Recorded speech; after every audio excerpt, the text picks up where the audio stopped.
ঢাকা বিশ্ববিদ্যালয় আইবিএর পরিচালক ও Northern university বাংলাদেশের বোর্ড অব ট্রাস্টিদের চেয়ারম্যান অধ্যাপক আবু ইউসুফ মোহাম্মদ আবদুল্লাহর বিরুদ্ধে শাহবাগে মানববন্ধন করেছেন Northern international medical college and হসপিটালের শিক্ষার্থীরা। ইউসুফ আব্দুল্লাহর দুই গালে জুতা মারো তালে তালে, প্রতারণার বিচার চাই, বিচার চাই, বিচার চাই, প্রতারণার বিচার চাই, বিচার চাই, বিচার চাই। We want justice, we want justice, we want justice. এই দোষর এই ফ্যাসিস্টকে কিভাবে তারা সাহায্য করছেন? এই লোক এতগুলো মামলার অধিকারী হয়েও এই লোক কিভাবে এখনো সে আটক করা হয়নি, তাকে সে এখনো কিভাবে ঘুরে বেড়াচ্ছে? ওনার সাথে কথা বলতে গেলে উনি আমাদের সাথে কখনোই ঠিকমতো কথা বলতে চায় না। আমাদের অধিকার জানাইতে গেলেও আমাদের উপরে হামলা করা হয়। তো আমাদের একটা মাত্র দাবি, উনার বিচার হবে এবং উনাকে গ্রেফতার করা হবে।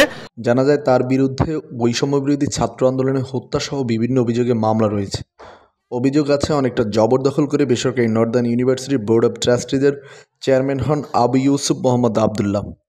পরবর্তীতে প্রতিষ্ঠাকালীন বোর্ড কবজায় নিয়ে নিজ পরিবারের সদস্যদের নিয়ে গড়ে তোলেন নতুন ট্রাস্টি বোর্ড। বিগত 15 বছর ধরে উনি যে একটা প্রতিষ্ঠান দখল করে রেখেছে, এর পরিপ্রেক্ষিতে আসলে এই আজকের দিনটা তৈরি হয়েছে।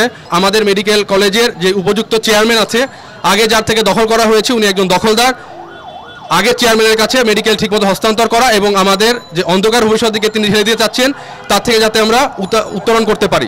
এমনকি আবু ইউসুফ আবদুল্লাহ এবং তার সহযোগীদের বিচার ছাড়া আমরা এখানে মাঠ ছাড়ব না। একটা স্পষ্ট ভাষায় কথা বলতে চাই, সেটা হচ্ছে আবু ইউসুফ আবদুল্লাহর বিচার না হওয়া পর্যন্ত আমরা মাঠ ছাড়ব না।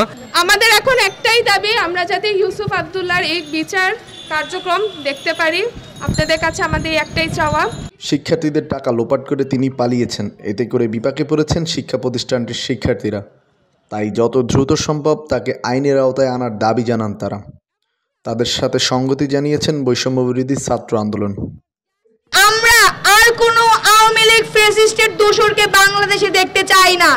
তারা যেন কোনোভাবেই পলাতক থাকতে না পারে, তাদেরকে অচিরেই গ্রেফতার করতে হবে এবং বিচারের আওতায় আনতে হবে। তার থেকে বড় কথা, একজন মার্ডার কেসের আসামি এখনো কিভাবে বাইরে ঘুরে বেড়ায়, তাকে কেন গ্রেফতার করা হচ্ছে না?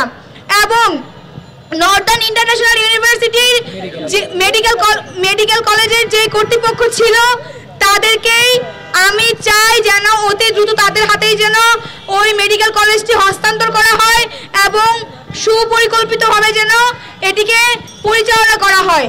আমি আজকে তাদের এই ব্যানারের সাথে সংহতি জানিয়ে আমার এই বক্তব্য শেষ করছি।